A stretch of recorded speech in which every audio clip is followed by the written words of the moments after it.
So,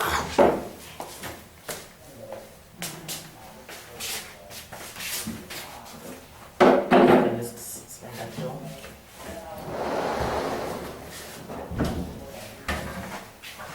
I think that's good enough.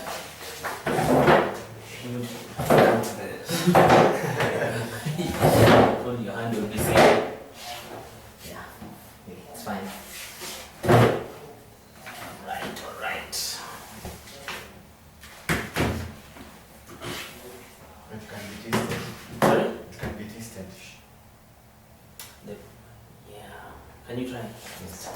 Pull it forward slightly. Move it. Yes. You'll have to pull it forward first. Everything. Yeah. Just pull. Yeah. Pull it forward and then turn it There. a bit more.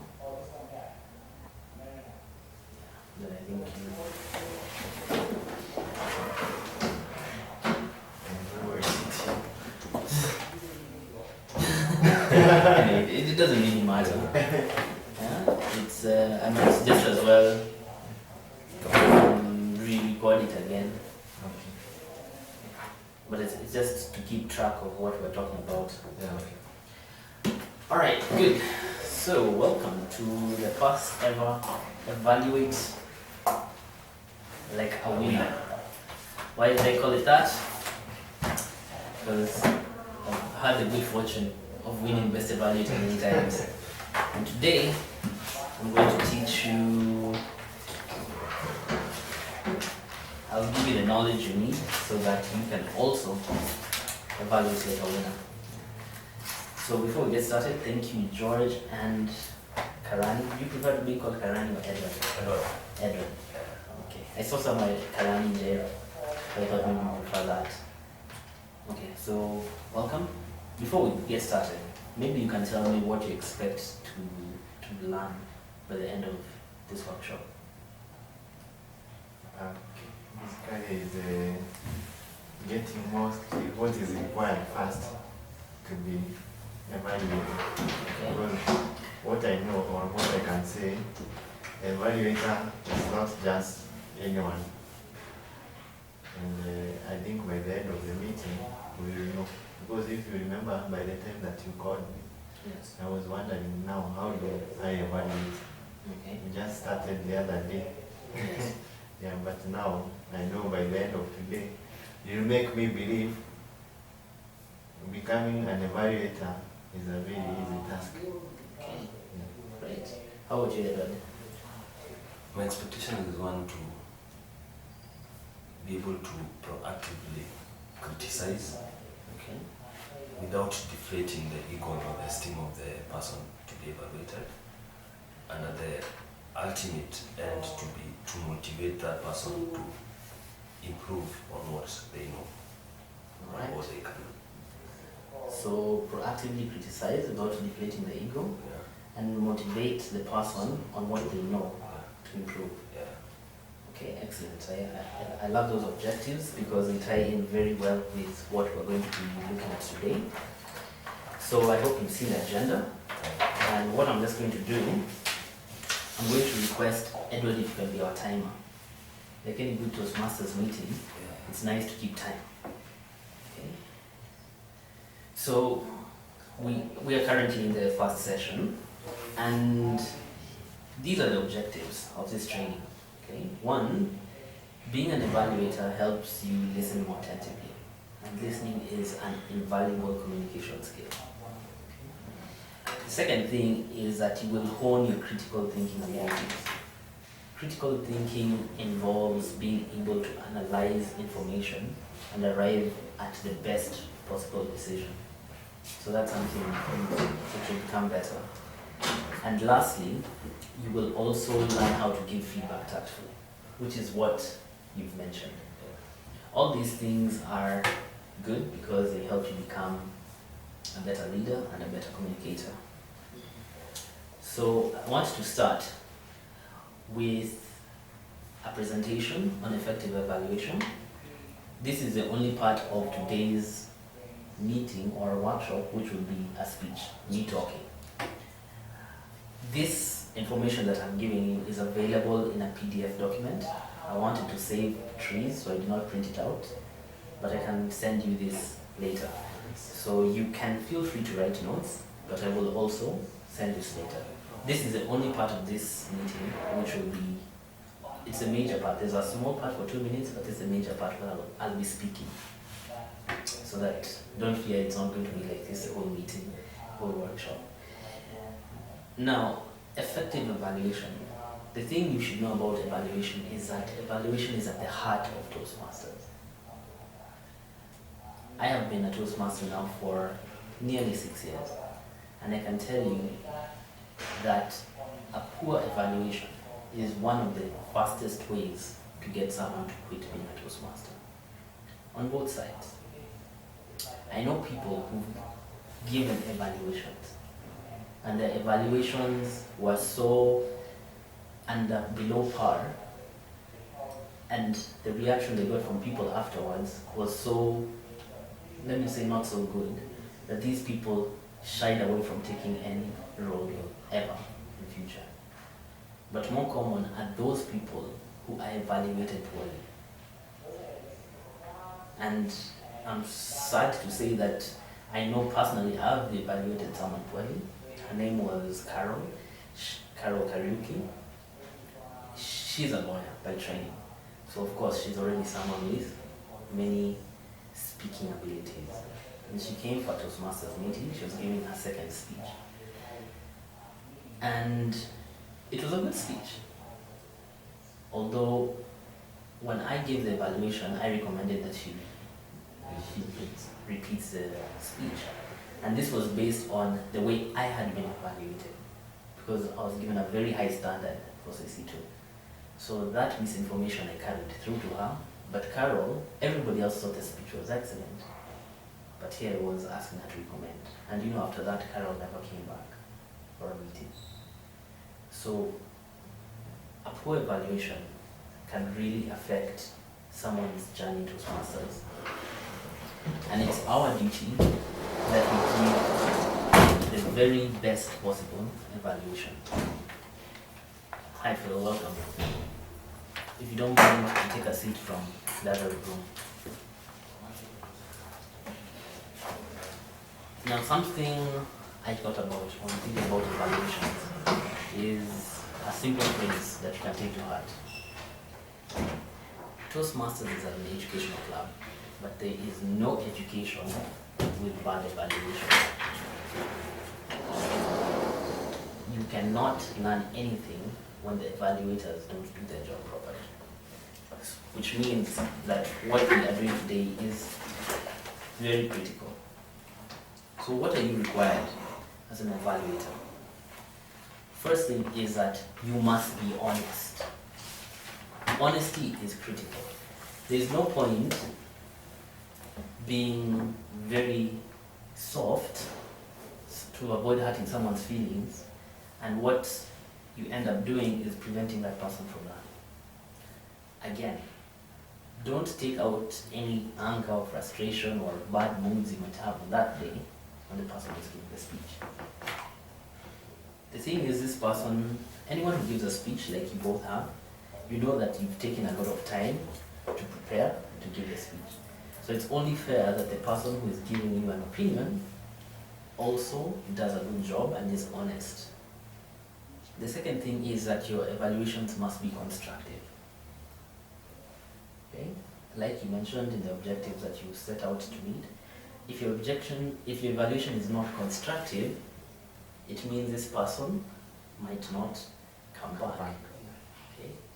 It must give this person good recommendation for them to progress. Now, being constructive also means even if the person has what would be considered a perfect speech, there could always be recommendations to make him better. First of all, there's nothing like a perfect speech. There could always be something to help. So never fear giving constructive evaluation. So I'm going to talk about what an evaluator needs to do, and there are 7 things an evaluator needs to do. And I'll start with preparation.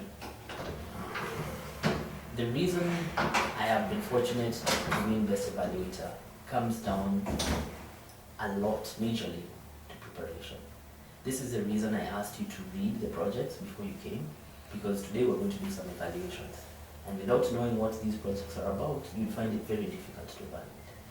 So preparation is important because I said you have to give your very best. Give that person who is prepared, who is coming to present a speech, the benefit of preparing to give an evaluation. And this doesn't mean that you need to spend hours and hours. They recommend 15 minutes.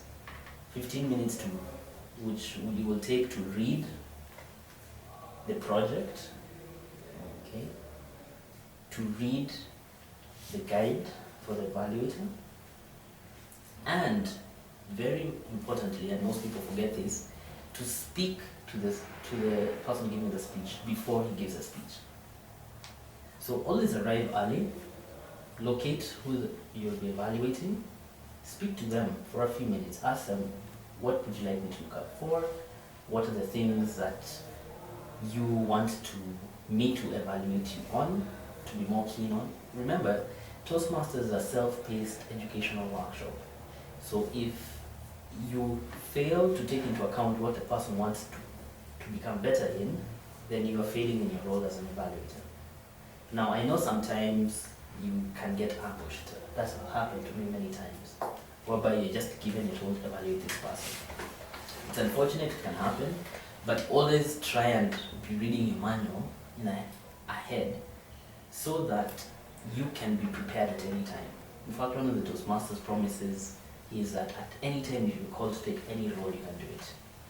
Okay, and I'm very happy that you went to Jake Watkins, you took up that role as a evaluator. So always read your manual so that you know the objectives of every speech. The second thing is the actual evaluation. Okay? Now, the first thing, or the most important thing you must do when the speech is being given is to listen. And listening is a skill which you must cultivate. You must avoid internal and external noise. The truth is that the human mind processes faster than the person can speak and the person can relay the communication. And we're talking about, out of the 1 minute that the person says something, 10% of that is all you need to get that information. So the other 90%, usually your mind is wandering, maybe you're looking at the sky, you're listening outside the conversation. So that happens. But you must avoid that. You must avoid those distractions, both external noise, other people talking, planes flying by, lights flashing, and internal distractions. Thinking about what you had for breakfast or whether you will get any breakfast after the meeting, thinking about your day ahead and planning for the day ahead. You must avoid those and actively listen. Listen to what the person is saying. Of course, it's not only listening, but also watch them. Because most speeches, you will need to look at the delivery of the person. So don't listen with the eyes closed unless there's something specific in that speech which requires you to do so. But watch the person, look at the person. And of course, take notes. Always try to come to a meeting with a notepad so that you can take notes. The other thing is to write down your speech.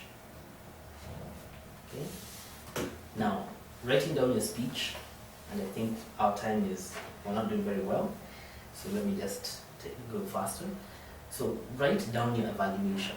You have a guideline which you're provided with, and you can use the guideline to write down any points for evaluation. And then of course give your verbal evaluation. And I don't want to dwell too much on this, we'll talk about how to give the evaluation. But you go to the front, you give the evaluation. The other thing about the evaluation is you need to be specific. Okay? You are listening to a particular speech, don't generalize. Okay? Talk to that person about the speech that they were presenting. So that's important, and we'll discuss that later. Now let me quickly talk about the third thing and how you say it. you might have the very best intentions in your evaluation, but your tone and the way you say those things can affect whether that person receives it positively or not positively. So let me just give you a few tips. First of all, always use I and not we. An evaluation is your personal opinion. It might not even be correct. It is your opinion, so don't say, we thought your speech needed this or this, we felt. No, say, I felt, I thought. Then avoid impersonal statements. Impersonal statements are things like, people usually think such speeches, or the audiences are normally very, those are impersonal. Say, I, talk about yourself, personal. Okay? Or here, the members of early birds. Make sure it's not impersonal. Then don't judge. Avoid any judging statements. Like, you should have, or it is important to, or you are supposed to. Understand? Some things come out as if you're judging someone. Avoid any statements which are judging. React to the speech which was given. No, I was very impressed by how you used these phrases. I loved, those are reactions. Okay? Show how you reacted personally to that speech. Don't repeat things. Because if you start repeating things many times, it's like you're nagging. And we all know how annoying nagging can feel. So be careful when you're an evaluator not to keep repeating something. Don't exaggerate, okay? And use words like, never does it happen that a speech exceeds the time limit. That's an exaggeration, and it doesn't help. And lastly, and most importantly, in my opinion, avoid using the words but, however, after you've just given a good point. So you say, that speech was very nice. However, because whatever you said before, no one will remember. They'll just remember what comes after however. So you'll avoid those, and we'll talk later about how to structure so that that doesn't happen. Now, the fourth thing is your delivery. Okay? And when it comes to delivery, first, you must be very friendly. People are very nervous after they've given a speech. You know that feeling. You think, oh my goodness, I forgot to say A, B, C, D. I should have done this way. I messed up. So remember, you have not been given permission by the Teacher Service Commission to go, and you're not a certified evaluator. You're simply going and reacting. So be friendly, smile at the person, address them by name. One technique I've seen being used is, someone will say, Toastmasters, guests, and George, especially you, George. I'd like to react to the speech that you gave. So be personal. Talk to that person who gave the speech. Don't go there as an evaluator and just talk to that person. Okay. The fifth thing is, make sure when you end the speech, you end on a positive note. I think this is something that you're familiar with. End it positively so that someone feels encouraged, their self-esteem is boosted, their self-confidence is raised, and they are looking forward to doing the next speech. The sixth thing is, after the speech, you follow up with the speaker. Remember, you have the person's manual. So you can take it to the person, and you can, if the things that you are not able to say during the evaluation, now you have the opportunity to. So you can talk quickly about what you felt, and you can explain any written evaluations that you have. And lastly, follow up with the audience. Okay? If your mentor is present, go and ask your mentor, how do you think, how did I do? Is there anything I could do better? Talk to your vice president of education. Talk to your evaluator, and you will have given your evaluator the manual. Talk to any member of the audience. Okay? Sometimes even those ballot papers you receive will have comments for you. So use that information to become better. In conclusion, remember, a bad evaluation means no education. If we give poor evaluations, we will not achieve anything in this semester. Excellent. That's the end of that session. Like I said, I know it's a lot of information, but we will get a chance to practically test out some of the things I've been mentioning. And I will also send you a PDF of the effective evaluation guide. Okay? Excellent. Now, Phil, welcome. You came when you were already talking, and that's why I did not, I ignored you sort of. I didn't feel ignored. Okay, good. Now, the next part I want to do is I want us to do a quiz. Okay, very easy. There's no training without examination. So take a CL manual and open page 6. CL. Yeah. This is CC. This is one I want to do. So page 6. And what I'd like you to do, there is this quiz on how well did you listen. Okay, so just quickly read this paragraph and then do this quiz. How well do you listen? And you can mark it. Okay? Let's do that quiz. We are a bit late, about 9 minutes running late. So you can do it in 5 minutes, it will be good.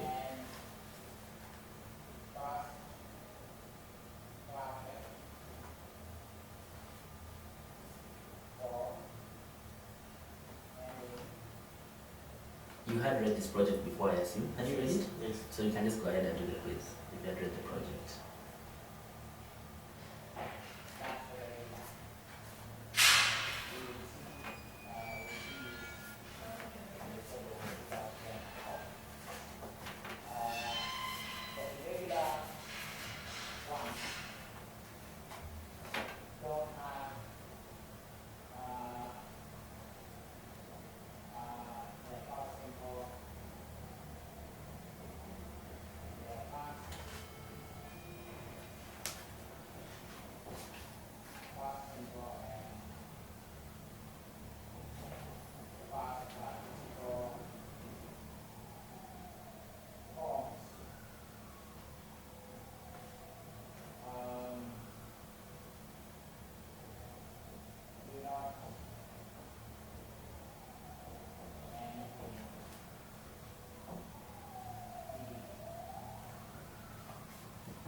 Done?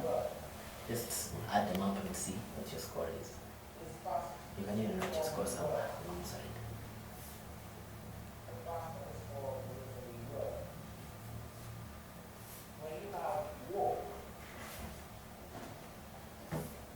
What did you get? 15. 15.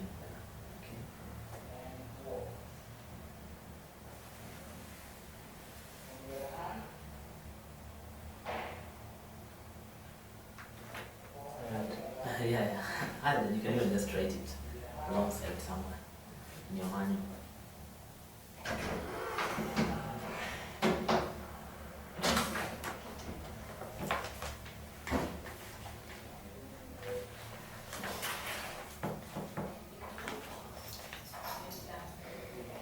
Okay. Wow. Phil, what did you get? I go 17. 17, okay. It seems Edward, you and I are the worst listeners. Yeah? Just tell them what you got. 22. Right. Yes. So if you scored between 22 to 24 points, congratulations, you're an excellent listener. If you scored 17 to 21, your skills are good, but they need some attention. If you scored 16 or fewer, it's time to make some improvements. Well, it's good. I love this project because listening is one of the things we take most for granted, and yet it's one of the most important communication skills. So what we're going to do, this is going to come in play because the evaluations that you'll be doing on Wednesday will be under this project one. Okay? So after you complete, there are 3 projects you need to do. You need to be a speech evaluator, You can be an accountant, a grammarian, or a table topic speaker. All of those require listening skills. But for now, we'll focus on being a speech evaluator. So at least now you know, okay? And if you haven't had the chance, you go and read this section on how to be a better listener. I hope you read it. Phil, have you read it? Today? Yes, No. or recently? Not recently, but I had read it. Okay.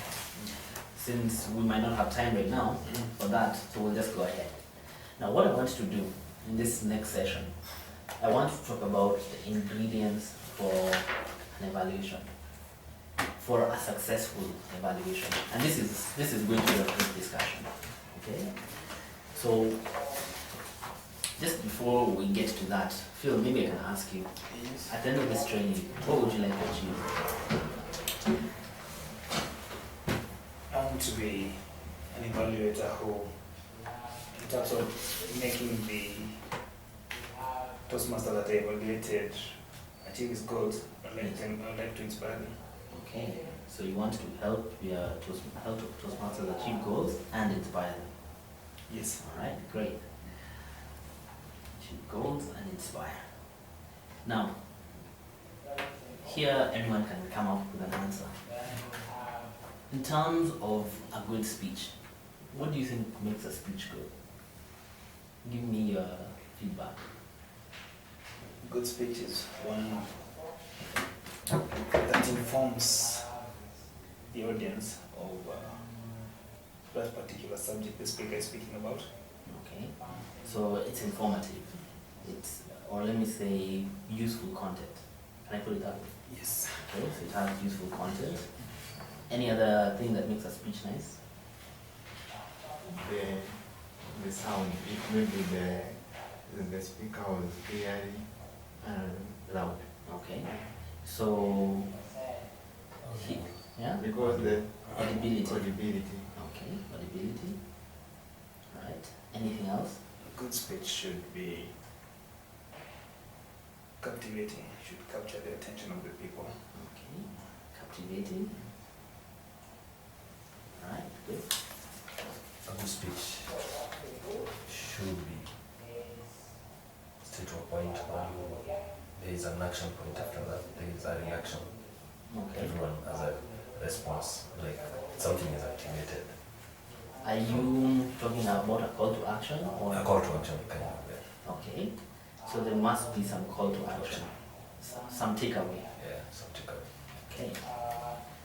Anything else? Let's get Can be like 5 more. 5 months. Yeah. I have a lot. Okay, 10 more. Yes. of Yes, and I look at someone speaking. Yeah. I want to be stimulated. Stimulated. Yes, if they're speaking to me about something, Yeah. I want it to make me think about it in a way I've not thought, maybe make me see it the way they see it. Okay, stimulated. It's kind of similar to what Edward has said. Some takeaway. You want something, but let's try it. Stimulated. Okay. Anything else? Should have we call it material support. Okay. It should be. Okay. Let me just put it the way you said. Yeah. Have supporting material. Yes. Okay. Mm-hmm. should be prepared in advance considering who the audience are, because if you're talking to primary school children, it's totally different if you're talking to university students. So it should be relevant Relevant to the to the audience. Okay. Anything else? You said you had many. Yes, Yeah. I was going to You say. can just list them all. I was going to say it should be relevant. Mm-hmm. He just said that. Okay. This one I'm You trying can say to it arrange again. how to say it.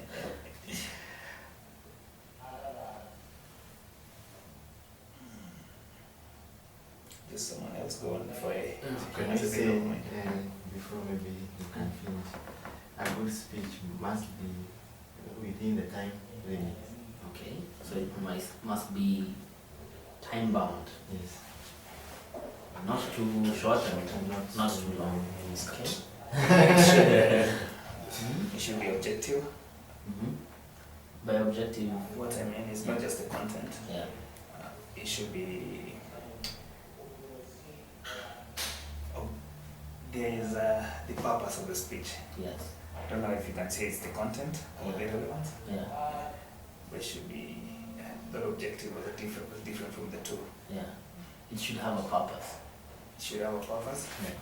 And not able to you guys could stay saying this in Kikuyu. Go ahead. You can translate. Yeah. Yes, I'll relate for you. For now. So, Yeah. anything else? What else? Think about the speeches that you've listened to and you really liked. What is it that made you like those speeches? It should be enjoyable to listen to. I don't know, have we put something to do with the memorable verses or memorable sentences? Okay, so it should have memorable phrases. Okay. You said enjoyable. Enjoyable. But again, that's what I'm It depends asking. on what speech you're giving. That's what I'm asking. What makes you enjoy the speech? What aspect of that speech makes you enjoy it? Oh, the language should be good. Good language. Okay. Anything else? It should have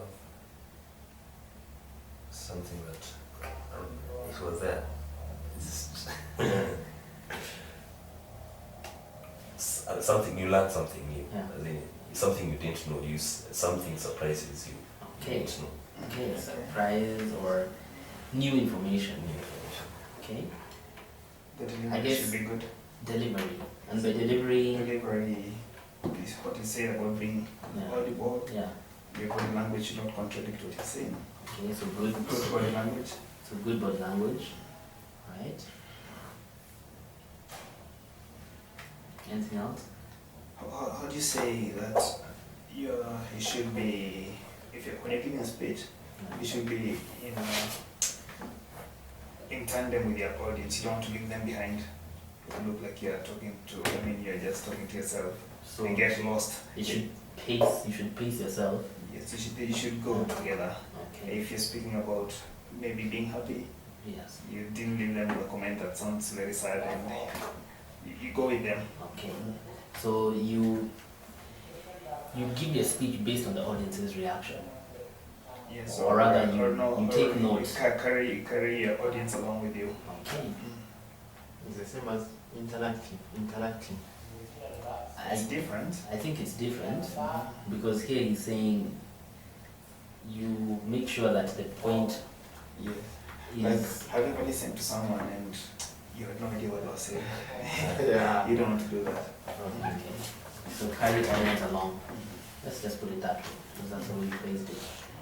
Anything else? I don't know what the speeches, maybe the ones you had at the dinner, the speech fair. What did you like? What made you really like this particular speech?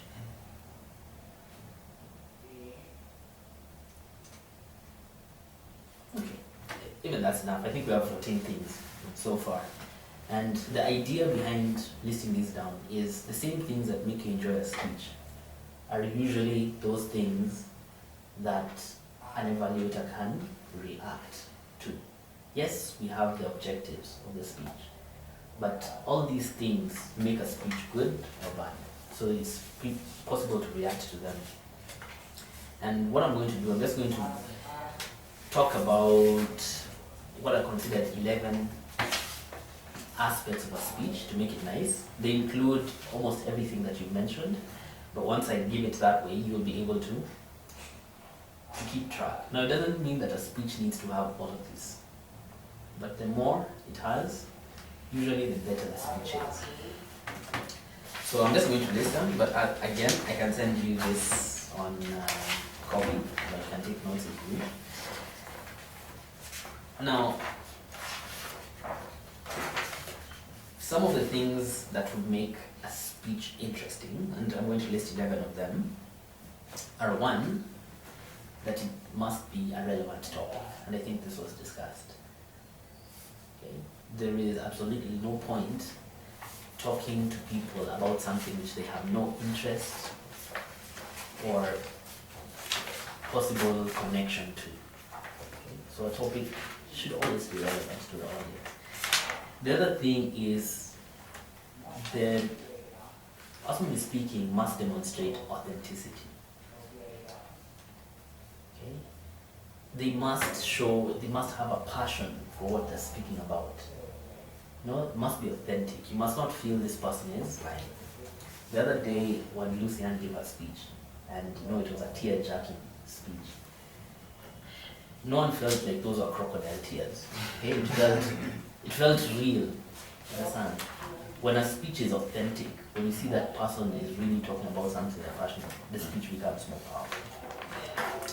The other thing is the speech must be well structured, and I think you talked about having a certain objective, having a takeaway, and this usually comes down to structure. Okay. And you talked about memorable phrases. All this is down to structure. Opening, body, conclusion. Those are elements of a speech structure. It must have good transitions so that you're taking people along in the journey.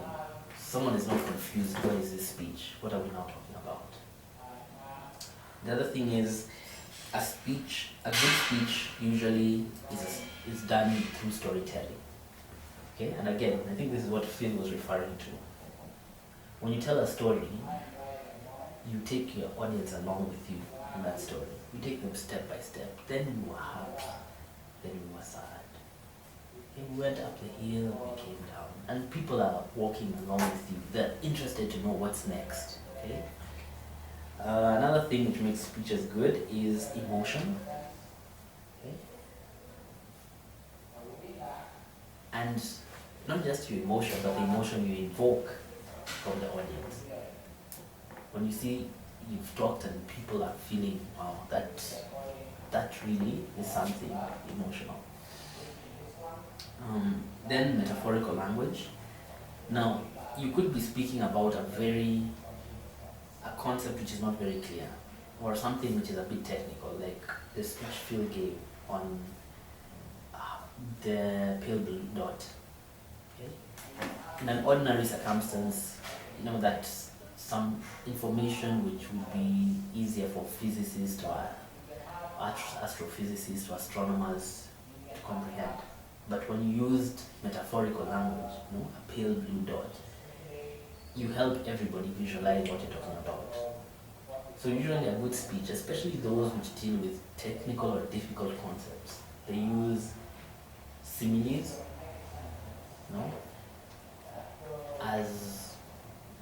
let me just use one which is we learned in nursery school, as fast as a hare, as tall as a giraffe. You're using metaphorical phraseology to help people connect those things. Another thing, a speech which has humor is usually very good. Okay, I'm surprised none of you mentioned that. Make people laugh. Okay, and you can make people laugh through many ways. You can make people laugh by making fun of yourself. Okay, it's a very effective way. When you make fun of yourself, people usually laugh. You can use sarcasm. Okay. Sarcasm is also very good. It's tricky. It's tricky. And this is why we learn speech writing, but it can be very effective. You can just now talk about a funny situation which is generally fun. All those are ways to make humor come through. Then energy. Okay? Energy makes a speech better. And I think you talked about captivating. When you feel this person, just through the use of his voice, someone who is audible, someone who is using expressive body language, that's energy. Another thing is unpredictability. This is interesting, but it's very true. If people know what you're going to say at the very end, okay? They will not listen to the story. Yeah, they won't listen. They'll say, I already know that. And maybe this is what you're talking about. A surprise, some new information, something they didn't know. Okay? You can use a turn of phrase, like in the Tall Tales contest. Usually they require you to have a twist in the tale. Something which just throws people off. And predictability can also come through vocal variety. and body language. You can use your expressions, put them on the table, and all of a sudden people are, okay, what's he talking about? So all that can make a speech better. And lastly, audience participation. Sometimes you find people give speeches and they ask rhetorical questions. What did you think about? And or how many of you here have ever ridden a snowmobile? Okay, it gets the audience to start interacting, and that can be something which makes a speech better. And of course, credibility. Credibility simply means that you are, whatever you're talking about, yes, whatever you're talking about, people believe in it. People believe you, okay? And I think someone mentioned you have supporting material. You must be credible. If you're going to talk about pale blue dots, okay, you must show that you understand what it means. Okay, if you're going to talk about Muranga, you must show that you know about those hills and rivers and valleys. People must believe. So those are just some of the things. And the reason why I've gone through them quickly is they're not exhaustive. It's just what some author has, how one author has chosen to define them. But even the things that you are saying, those, could make a speech better. Now what I can recommend with this and why I've gone through it very quickly is the more you read about speech writing, the more speeches you listen to, you'll start picking out what makes a speech better. Now why do we learn, why do we listen, why do we do that? Is so that when you're reacting to a speech, and we're going to do this together, you have to be careful not to just read the objectives. And I've done this before. Don't just read the objectives and that is your evaluation. So you don't just say, speech value, it was interesting. Preparation, you need rehearsal.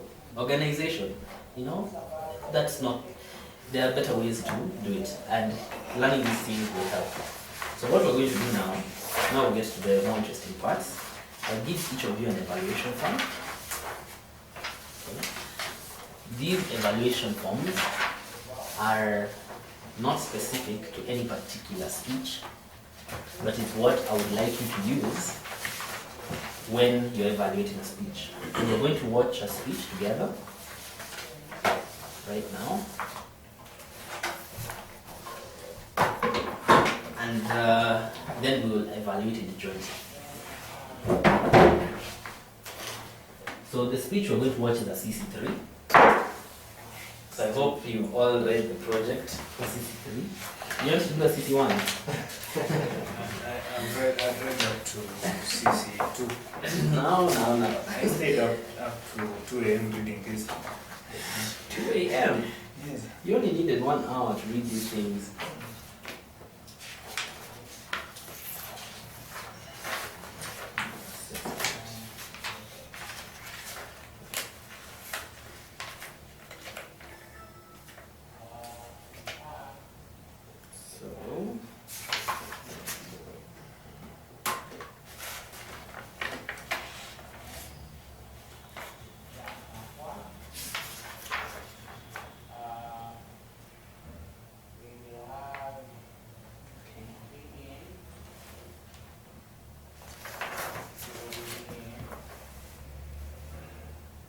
So, all the things we've learned about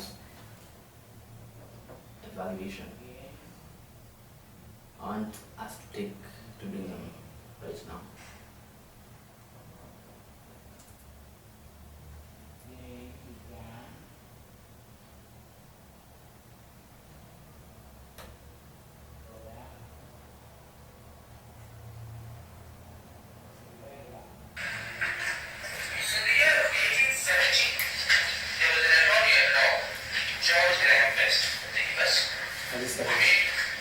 Statement and a plan.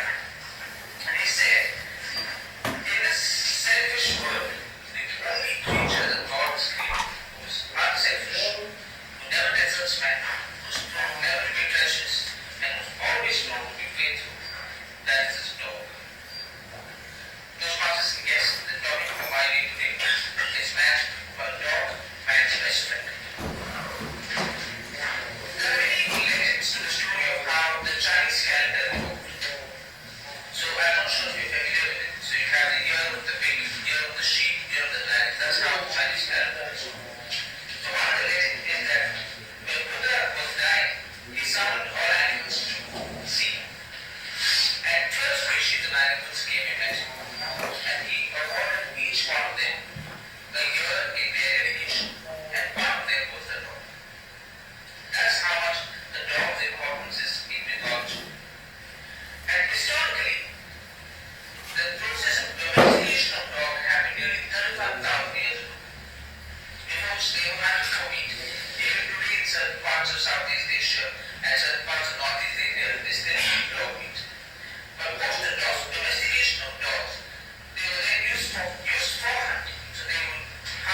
wakes up. And usually the process is that if he comes home,